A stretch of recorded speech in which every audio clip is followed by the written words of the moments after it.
Hello everybody, welcome to another Ultimate Fire episode review. This is for Season 27, Episode 11, Ready for War. Before I actually talk about it, I do want to say something that I said last night already on Facebook. Yes, on Saturday at 8 PM British Standard Time and 2 PM in American time for outside viewers and whatever the time is for different countries. On Twitch for the CWL we have Endgame, our biggest card. Yeah, I've been part of the CWL for about 6 months now. Well, it's a project I'm proud to be part of, and I love seeing how far we've come in such a short amount of time. So it's going to round off the end of the first year of the CWL, if you will, until the next game comes out, which has AJ Styles on the cover, which I'm a big fan of. So yeah, just thought I'd tell you all the announcement. If you're interested in watching, I will link you on Facebook or on DM on Discord or however you want me to get the knowledge out to you. Anyway, we best talk about the episode. But yeah, big announcement. Just thought I'd get that away. So the episode itself, we start with Joe Gianetti training, and we do get some Allan Zuniga training a bit later on. So we'll talk about both those together, even though they didn't take place one after the other. So Joe Gianetti's plan is basically do what he keeps doing. He's the taller fighter. He's 6 feet tall, and Zuniga's 5'6". And Zuniga is a great striker. When he can get in and land some shots, he's really, really good. And Gianetti is more of an all-round guy. He's best at submissions, though, but he's got more of an all-round game plan than Zuniga does, who seems to be mostly stand-up. He does have a good wrestling base, though. And, for an episode that has the Coach's Challenge in it, there wasn't really a whole lot. Okay, there was some things I'm just now remembering, but, it wasn't a hugely stacked Coach's Challenge episode. But it was a really good Coach's Challenge. It was kind of weird to see them playing a normal sport in ice hockey, because it was a hockey shootout. Both Miocic and Cormier had 10 shots each, and whoever got the most shots by the end would be the winner. And Miocic was looking forward to it. I think he might have played hockey before, I don't know if he has, but he was looking forward to playing the goalie, and when the coin toss landed on him, he was the first. He wanted to go in goal, and Cormier was a shooter, and Miocic looks right at home on the ice. He wasn't 100% natural, but he looked a lot better than most others would.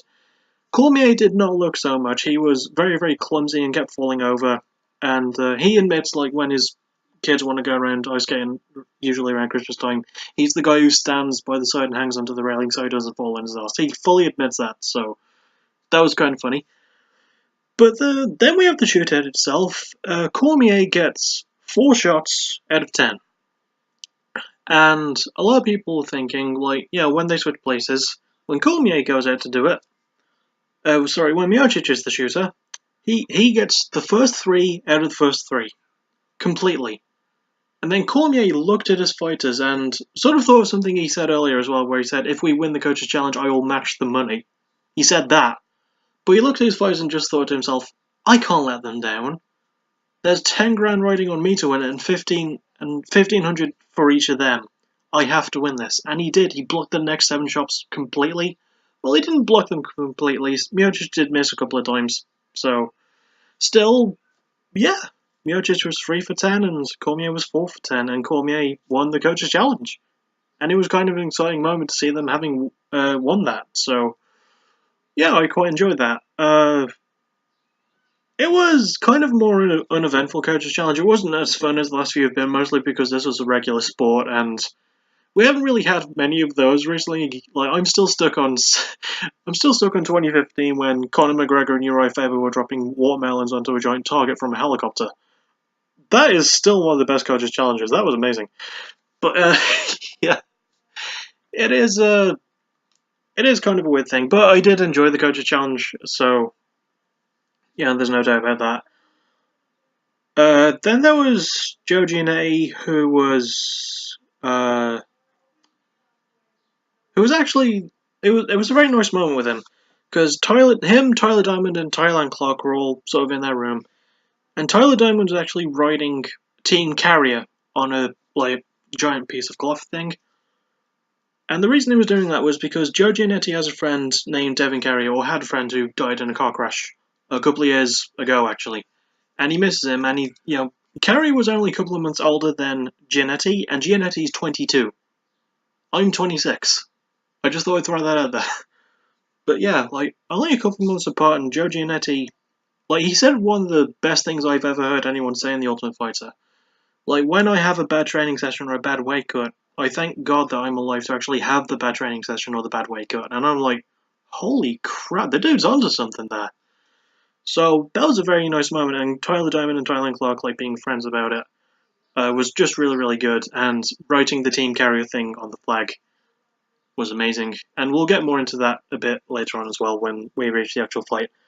And then we went from that somber moment to a more friendly, heartwarming, comedic sort of thing. Because Daniel Cormier and the rest of his coaching staff came around with an Xbox and a new UFC game, and they organised a little mini fighting tournament. And the finalists, bizarrely, were Luis Pena and Joe Gianetti. And Luis Pena won the fighting tournament on the video game. And there was a brilliant moment after that, because like Cormier and his crew were there, as I mentioned. And he stood Luis Pena up and interviewed him like he would interview a fighter after a UFC fight. And he said, "How do you feel?" And Luis Pena was like, "Man, I didn't know he was going." He acted like a fighter who just won a fight in the UFC in the freaking main event, and it was brilliant, and I loved it. And he was just like, "Man, you know what? I hope, if anyone's listening to this, then you just have to eat your greens, work out every day, and get healthy. And someday you two will enter a fighting tournament and break your own foot." And that just made me fucking piss my pants. That was so hilarious. I didn't literally piss my pants, but oh man, it would just put a huge smile on my face, and I really loved it. And it was another brilliant moment in what was actually a really, really good episode. An episode, especially where we've seen quite a lot more of the house than we usually do, which I'm really, really happy about. And then we had the weight cut, no problems there. Then we had the fight itself, and Joe Gianetti won near the end of the first round by, I think it was a guillotine choke. It started off as a dart, then turned into an anaconda, and then sort of transitioned into a guillotine, and that just speaks volumes about how good Joe Gianetti is. It wasn't easy to achieve, though, because there was a couple of accidental crotch shots. Joe Gianetti got caught first by accident during a clinch, and then Zuniga got caught by accident after Gianetti tried a left outside leg kick, and Zuniga was turning to his side, and he just got unfortunately kicked in the cock. It's just really, really unfortunate when it does happen, but it didn't really take away 100% from the pace of the fight. It wasn't one of the better actual fights of the season, but it was fast paced and it was good. And Joe Gianetti got the win, and he's going to move on to the finals now against either Tyler Diamond or Jay Cuccinello. So I'm looking forward to that. So yeah, Joe Gianetti got a good win.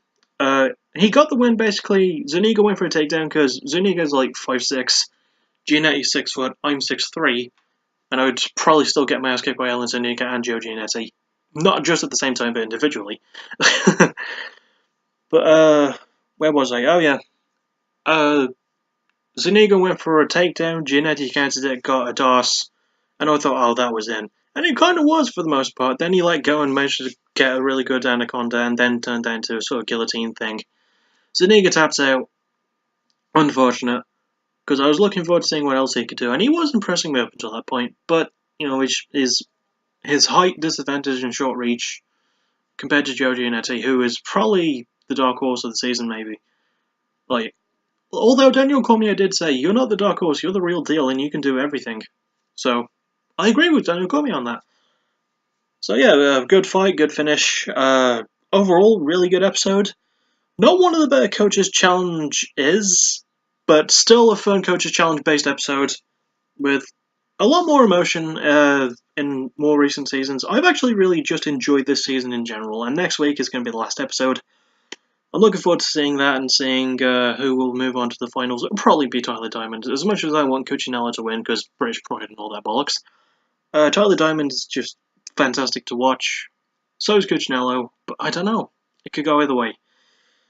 And I'll see you all at some point in the weekend for the next episode of Backtracking. But there won't be a UFC card, so hopefully I'll see you for 2 episodes of Backtracking before long. And the next music of the month, because June's almost over and it's going to be July quite soon. So, yeah, I don't really have a lot else to say. All in all, good episode. Fun. Good. Just good stuff. I have a really, really good season. I feel like this is definitely one of the better seasons recently. And I guess I might as well call it. I'll see you all next time for backtracking. Thank you for listening. You're awesome. Bye bye.